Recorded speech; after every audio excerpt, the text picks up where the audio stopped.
Bismillahirrahmanirrahim. Assalamualaikum warahmatullahi wabarakatuh. Sehat Bapak Ibu? Alhamdulillah. Alhamdulillahi rabbil alamin, allazi anzalal Qur'an hudan linnasi wa bayyinatin minal huda wal furqan. Asyhadu an la ilaha illallah wa asyhadu anna Muhammadar Rasulullah. Qala Allah Ta'ala fi kitabihil karim. A'udzu billahi minasy syaithanir rajim. Bismillahirrahmanirrahim. Narfa'u darajatin man nasha, inna rabbaka hakimun alim. Sadaqallahul azim. Surah Al-An'am ayat 83. Yang kita hormati Bapak Ketua RW, ada 2 RW sini, namanya pun mirip, satu Pak Jerry, satu Pak Heri.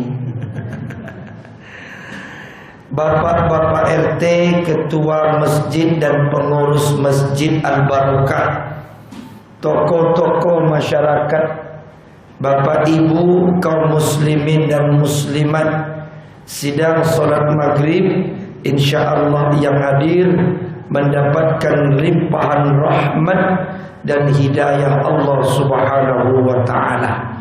Amin ya rabbal alamin.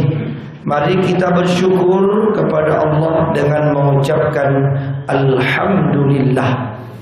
Mari kita bersolawat dengan mengucapkan Allahumma salli ala Sayyidina Muhammad wa ala ali Sayyidina Muhammad.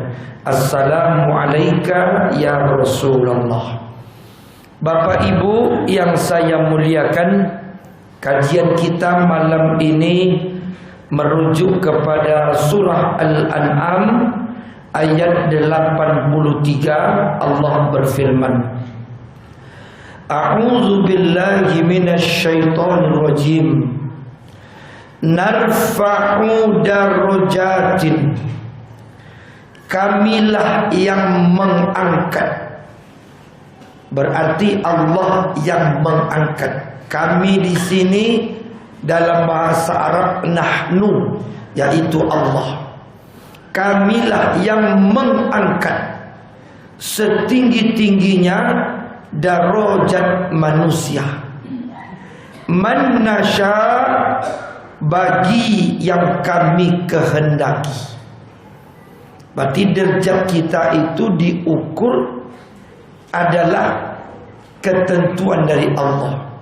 Tinggi, rendah itu karena Allah, bukan derajat yang dibuat oleh manusia. Siapa orang yang diangkat derajatnya? Inna rabbaka, sesungguhnya Tuhan engkau hakimun, maha bijaksana. Arti bijaksana di sini adalah kebijakan Allah mengangkat derajat seseorang dan merendahkan derajat seseorang. Alimun, Allah maha tahu siapa yang layak diangkat derajatnya dan siapa yang direndahkan derajatnya. Dari ayat ini tema kajian kita adalah cara Allah mengangkat derajat manusia. Selesai ceramah ni Bapak Ibu, kita buat kesimpulan masing-masing. Apakah saya sedang dimuliakan atau sedang dihina oleh Allah? Kan begitu. Kita mulai dari derajat itu ada 2. Yang pertama derajat dalam pandangan manusia. Yang kedua derajat dalam pandangan Allah. Walaupun kita mengatakan bahwa derajat manusia itu sifatnya sementara atau semu, tapi itu perlu. Artinya kita perlu juga dihormati, perlu juga dihargai, perlu kehormatan, perlu derajat di tengah-tengah masyarakat. Tapi ingat, derajat oleh manusia itu sifatnya sementara, tidak permanen. Dan biasanya derajat secara sosial itu Bapak Ibu dipengaruhi secara umum oleh dua faktor. Jadi kita itu punya derajat, bahasa orang sekarang orang terpandang. Begitu. Orang terpandang. Ada dua faktornya. Pertama faktor ekonomi, yang kedua faktor jabatan. Biasanya di masyarakat, kalau punya duit banyak, orang kaya itu dihormati orang. Betul enggak? Setuju enggak? Itu setuju tak setuju pasti itu. Nggak bisa kita bantah, karena itu terjadi dengan sendirinya, lahir secara sosial. Contoh, kalau ada orang kaya di kampung nih buat acara, yang datang ramai enggak? Ramai. Segan kita tak datang. Rumah si Anu buat acara, segan kita, datang. Yang tak diundang pun datang. Tapi kalau orang miskin, orang kere yang buat acara, siapa yang datang? Iya kan? Bisa dihitung. Begitu, tapi itu terjadi. Maka banyak Bapak Ibu wirid-wirid RT, wirid-wirid RW ke rumah-rumah. Di sini masih ada enggak? Bubar. Bubar. Di masjid aja ada. Di tempat lain banyak wirid-wirid RT itu ujung-ujungnya apa? Bubar. Kenapa? Kecemburuan sosial. Kalau di rumah Sanu benci dan lain. Berhenti satu, berhenti dua, bubar. Kalau orang kaya ngomong, didengar orang. Kalau orang miskin ngomong, dia mengecek, makan juga bayar, utang banyak, mengecek. Itu tak tertutup kemungkinan, dan itu memang terjadi. Kalau Islam tidak seperti itu, tak memandang siapapun dia, sama aja di hadapan Allah. Tapi implementasi di masyarakat terjadi juga. Orang-orang kaya biasanya kawannya siapa? Ya orang-orang kaya juga. Orang-orang miskin kawannya siapa? Ya yang kere-kere juga. Tapi bukan orang sini ya. Itu singgung pula. Nggak orang ke sini. Kebanyakan. Ya, contoh, ibu-ibu sosialita. Punya geng. Ada geng-geng ibu sosialita. Nggak keren kalau dia berteman sama ibu-ibu kere. Tasnya aja udah beda.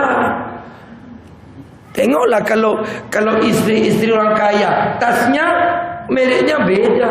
Hammer, apalagi Hermes, Gucci paling rendah.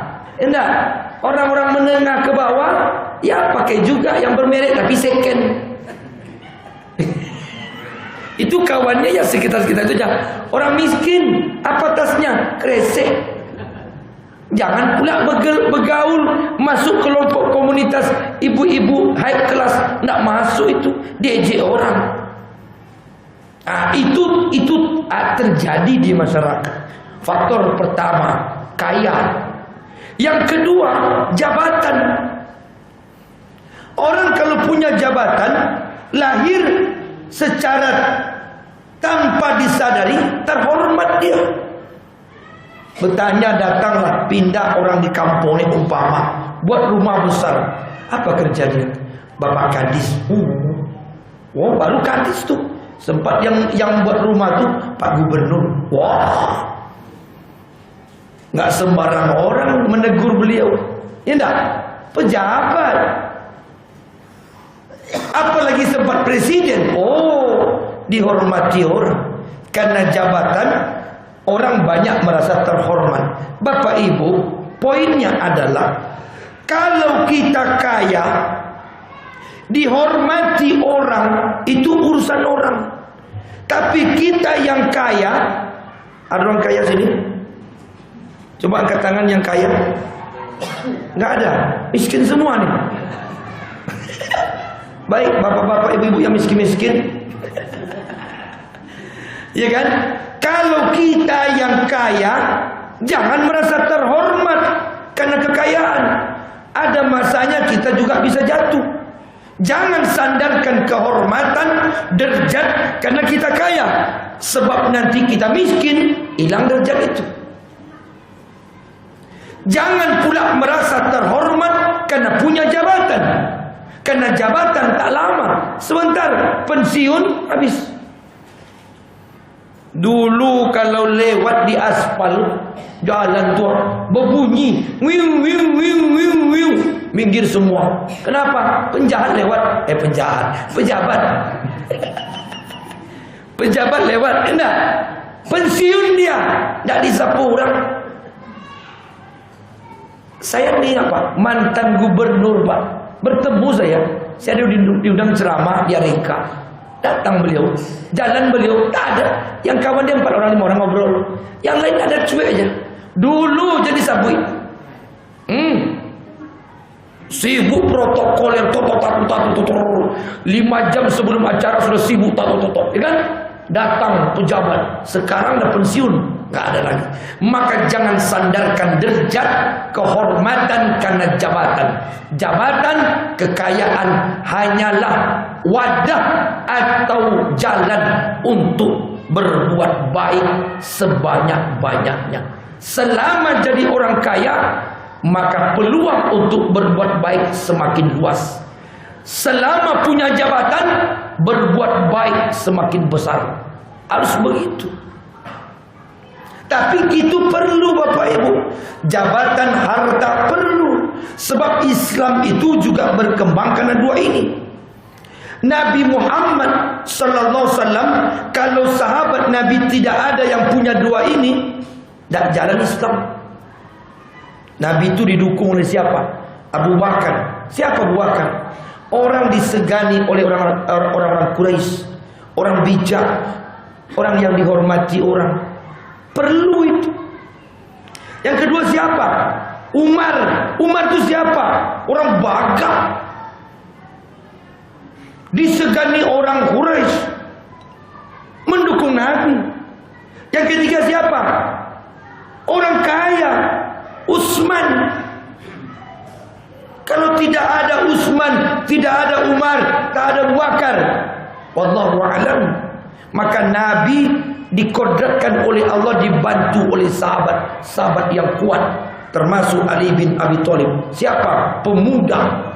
Maka masyarakat itu, Pak, masjid itu bisa maju kalau ada 4 ini. Ya Bapak Ibu, masjid itu bisa maju kalau ada 4 ini. Orang yang disegani, rajin ke masjid. Orang yang bagah menegakkan kebenaran, tegas, jelas, berani, ada Umar. Ada yang ketiga, orang kaya. Kalau masjid tak ada orang kaya, tidak ada barokah ini. Pak Ustaz, besok ceramah bisa Pak Ustaz? Di mana Pak? Di lapangan. Lapangan? Iya Pak Ustaz. Ada karpet? Nggak ada karpet Pak Ustaz. Kita di atas rumput. Hah? Ada mic nggak? Mic nggak ada Pak Ustaz. Mati Ustaz. Siapa yang datang? Yang datang siapa? Mana ada datang? Ceramah di atas rumput. Kenapa? Masjid tak ada, mic tak ada, tak terbeli, PT tak ada. Sekarang ada masjid, ada AC, ada mikrofon. Ini jasa siapa? Jasa orang kaya, Pak. Maka orang-orang yang tak mampu menyumbang dengan harta, doakan orang kaya agar rezekinya berkah, berlimpah, ditambah oleh Allah semakin banyak, keluarganya sehat, lahir batin, selamat dunia akhirat. Tanpa mereka kita tak bisa beribadah dengan baik. Jangan iri sama orang kaya, ya kan? Jangan iri sama orang kaya. Asbab mereka kita bisa beribadah dengan baik. Positive thinking kita sama orang kaya. Ini enggak bangun besar mau jumpa pajak, malian dah, korupsi dah. Ngapa pula ngurus orang? Ada nyumbang orang kaya, sok-sok dermawan, tapi tidak jalin. Dia tak nyumbang, orang nyumbang yang dihibutkannya. Ada seperti itu. Satu masjid, Pak, saya ketemu. Karena pengurusnya, mantan pengurusnya datang sama saya, mundur. Kenapa? Karena ketua masjidnya nyumbang mimbar. Uang pribadi. Mimbar ni uang saya sumbang untuk masjid Pak Ustaz. Dikritik saya sama pengurus lama, orang-orang lama, tua-tua. Kenapa tak rapat dulu? Rapat opo? Iri, hati yang tidak bersih, itulah dia, hina dia. Jabatan begitu juga. Maka ada istilah orang Minang. Ada orang Minang sini? Oh banyak. Tidak. Pak Sakino Minang juga. Namo jo Pasaman. Bak kecil orang Minang membangkit batang dan tarandam. Ya tak? Apa artinya Pak Ibu? Mengangkat derajat. Membangkit batang dan tarandam. Nak merantau lah nak. Keluar dari kampung kau nak. Sawah nak punya, ladang nak punya, kabun nak punya nak. Kerajuang nak lu jalih lah. Merantau lah. Nak tabangki batang dan tarandam. Kan begitu. Kata orang Minang kan begitu. Maaf kalau saya salah ucapkannya, tapi kira-kira gitulah. Betul Pak RW? Membangki batang dan tarandam. Betul Pak RW? Betul lah. Kalau salah tolong dikritik ya. Malulah lidah-lidah Melayu. Pak Sekino jadi tanya oleh. Pasti betul ya tentunya. Merantaulah orang Minang, sehingga orang Minang itu dikenal perantau. Untuk apa? Membangkit batang dan tarandam, supaya terangkat derajat keluarga, derajat diri secara ekonomi dan jabatan. Endingnya seluruh Indonesia ada orang Minang. Sampai dari Aceh sampai Papua ada orang Minang. Nah, di mana tak orang Minang? Di kampung saya Taluk, sampai ke pelosok-pelosok ada Minang. Mulai menggali pegawai sampai menakia ada Minang. Di kampung saya, di Taluk tu ada. Nak terbangkit je batang tarandam. Bahkan sampai ke luar negeri ada orang Minang. Di Malaka saya pernah masuk restoran. Di Malaka tu masakan lintau. Orang awam. Saya di Malaka tu Bapak Ibu, bukan saya pamer dah. Saya hafal Pak. Jalan kaki saya di Malaka tu hafal saya. Karena sering ke sana. Saya tahu restoran-restoran orang Minang. Sampai ada di pelosok-pelosok, masuk los-los tu ada masakan Bukit Tinggi. Kenal saya baik dengan orang tu. Ada kulit jariangnya. Di mana kulit jariang Pak? Berkirim dari kampung. Bapak saya ke Malaka, saya bawa jalan kaki je lah Pak. Ngapa ni? Kita cari makan. Karena nak masuk bus di situ, nak masuk taksi. So masakan Bukit Tinggi. Sampai ke Arab Saudi ada masakan Padang. Kalaulah ada tangga ke bulan Pak, Bu, saya rasa di bulan pun orang jual sate Pak. Begitu hebatnya orang Minang. Ya tak? Dari sekian banyak orang merantau, ada yang jadi pengusaha, ada yang jadi pejabat, pulang kampung membangun negari, terbangkit batang dan tarandam. Dulu Pak, di kampung diejek orang.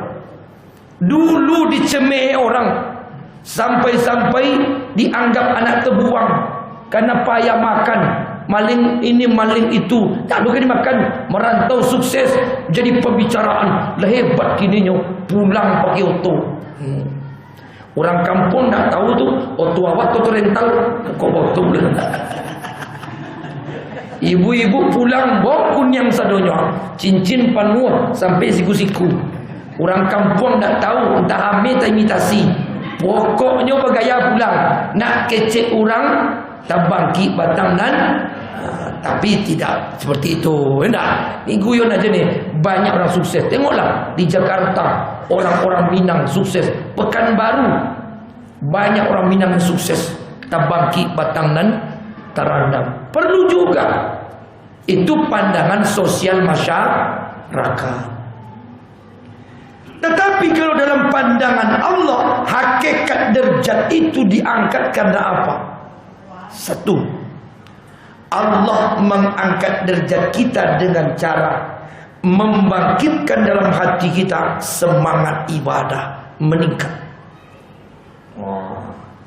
Jadi sekarang ni Bapak Ibu yang sekarang ni kita sangat bangga dan bahagia melihat umat Islam tingkat ibadah terutama di Pekanbaru ni naik luar biasa, meningkat luar biasa. Yang dulu tak kita bertemu sekarang ada. Contoh solat berjamaah. Dulu Pak, zuhur, asar, subuh, tak ada orang Pak. Capek marbot masjid azan, ayo solat, tak jadi tibu orang. Ada yang bertanya sama saya, gimana Ustaz supaya ramai orang masjid? Azan jam 10 pagi. Kau tak percaya, besok azan jam 10. Tiba orang tu. Woi, giluang. Jam mana kini kau azan jam 10 ah? Azan apa kini kau? Ya bapak saya azan jam zuhur, tak bapak tak datang. Nah, saya azan asar, bapak tak datang. Sekarang saya azan jam 10, bapak datang. Siang yang gilo sebenarnya. Itu ada videonya tu Pak, sindiran. Sehingga banyak orang sekarang semangat beribadah. Subuh begitu juga. Ya Allah, sampai ada masjid yang kalau kita lihat rata-rata masjid yang hidup taklim zuhur itu sampai 4 saf 5 saf seperti sholat Jumat Pak. Saya kajian zuhur banyak masjid saya isi dari Senin sampai Sabtu kecuali Jumat dan Ahad, itu masjid-masjid yang taklim zuhurnya hidup ramai jemaah. Dulu tak ada. Dulu paling-paling yang datang zuhur, ada bahkan masjid Pak, yang azan dia, yang qomat dia, yang imam dia, yang makmum pun dia. Habis kau lah sedang solat, tiba atu-atu dua orang. Mati lu disuat tinggal seorang lah. Jamaah yang rajin ke masjid tu dulu yang diintai-intai malaikat. Ada rajin. Nenek-nenek 2 orang, atu-atu 2 orang. Lama tidur 2 orang tu. Habis. Sekarang tidak. Bukan hanya ke masjid yang ramai Pak Bu, tapi juga ibadah sedekah. Masya Allah. Sekarang sedekah meningkat luar biasa. Timbul semangat orang Islam tu bersedekah tu luar biasa. Setiap Jumat Bapak Ibu, Jumat itu kan saya khutbah pindah-pindah tempat. Setiap Jumat pindah-pindah masjid. Dan hampir semua masjid habis sholat Jumat sudah ada tim ibu-ibu di luar menunggu kepulangan bapak-bapak, anak-anak remaja pulang dari Jumat. Di atas meja nasi kotak, nasi bungkus, mie goreng, nasi goreng, macam-macam minuman. Setidak-tidaknya kue lah ada. Pemandangan indah sekarang banyak kita lihat yang dulu tak ada. Ya kan? Bu, di Masjid Al Barokah ada. Oh kadang-kadang. Alhamdulillah. Ini dari kadang-kadang tu akhirnya sering-sering. Nah, sudah sering-sering selalu bapak-bapak datang menggerakkan ibu-ibu. Bu, besok buat Jumat berkah. Masjid Al-Barokah. Jumatnya juga wah, ada berkah. Iya kan? Ini sumbangsi orang-orang yang dermawan. Orang-orang yang bersedekah. Subuh ada kajian subuh, habis solat taklim, habis taklim suruh, habis suruh sarapan.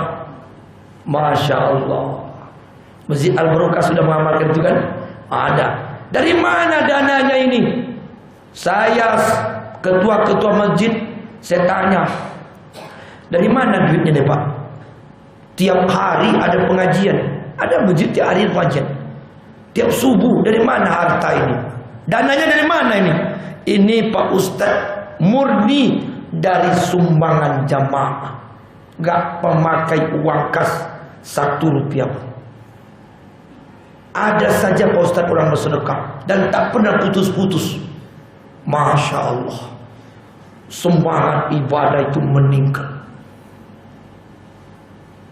Ini tandanya apa? Allah mengangkat derajat kita.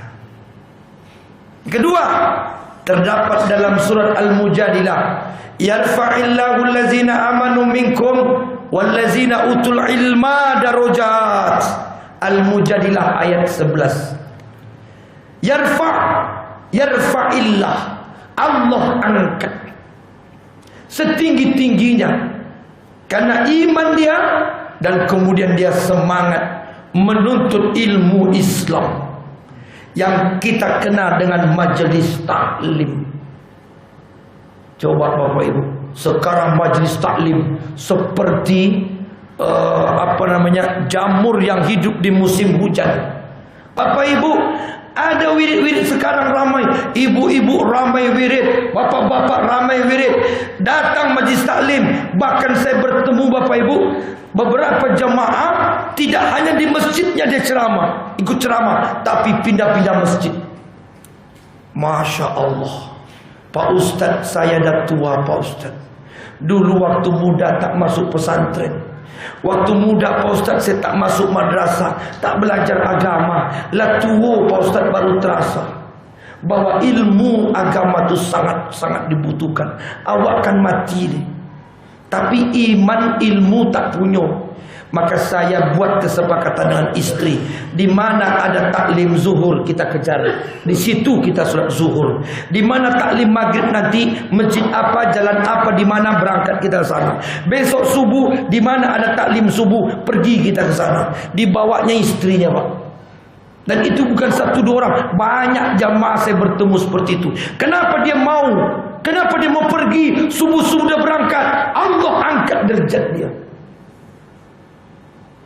Ada orang tinggal dekat masjid, diundang ke masjid, halo, masjid nanti wirid, tak tiba. Itu karena Allah tak menginginkan. Allah yang tak mau membuka hati dia. Allah tak ingin mengangkat derajat dia. Maka siapa yang datang ke majelis taklim, ini orang yang hadir ini, Allah sedang mengangkat derajat kita. Yang terakhir, falanuhyiyannahu hayatan thayyibah. Cara Allah mengangkat derajat kita, An-Nahl ayat 97. Allah berikan kehidupan yang lebih baik. Caranya bagaimana?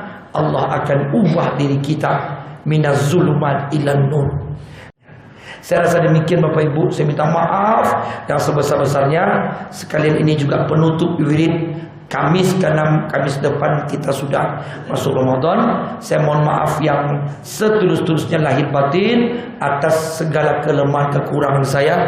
Jika ada salah kata, salah tingkah dan sebagainya, salah sikap, mohon dimaafkan. Inilah yang mampu saya sampaikan kepada Bapak Ibu. Atas kekurangan saya mohon dimaafkan. Yang kedua, saya minta maaf karena tak bisa sholat Isya berjamaah. Saya Isra Mi'raj ini di Sekijang, mesti berangkat sekarang. Maaf Bapak Ibu ya, saya izin, saya mau berangkat. Takut nanti jemaah sana risau pula dia, Ustaz tak tiba-tiba. Assalamualaikum warahmatullahi wabarakatuh.